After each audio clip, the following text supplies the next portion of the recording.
Hi, this is Dr. Stephen Bracci, Verve Medical Cosmetics. What causes under eye bags and how is it best treated? Well, under eye bags are primarily related to the loss of supportive structures underneath the skin. We have bone, we have muscle, we have fat, and even connective tissue. And as we mature, we lose those structures, and so that support system and that foundation goes away and the skin starts to crease downward, making it look often darker. So the best way to treat this is to re-support that structure and lift the skin back up to its original position. The alternate technique is the older technique. It's the surgical technique where they cut and they move skin and tissue to new positions. And that doesn't, in my opinion, look as natural. So the basics of the EyeRise technique are using various fillers at different levels in different areas to regain that whole support system.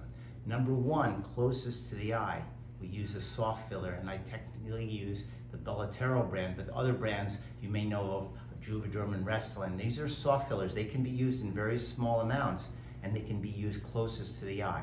However, when you use those fillers exclusively or in more amounts than a little bit, you tend to get puffiness, and that's why most people who get under eye fillers tend to get a little bit puffy. In my patients, no. Long term, the goal is to reproduce the architecture without getting that puffiness. So number one, closest to the eye, soft fillers.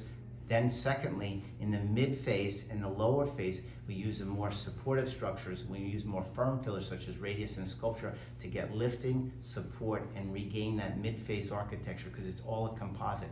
So in general, the main things you should know is that when you treat under eye area, the best way to treat it is to treat all of the areas, be mindful and use all different products for different layers, and have the expertise and the experience of somebody who treats this area on a full-time, dedicated basis.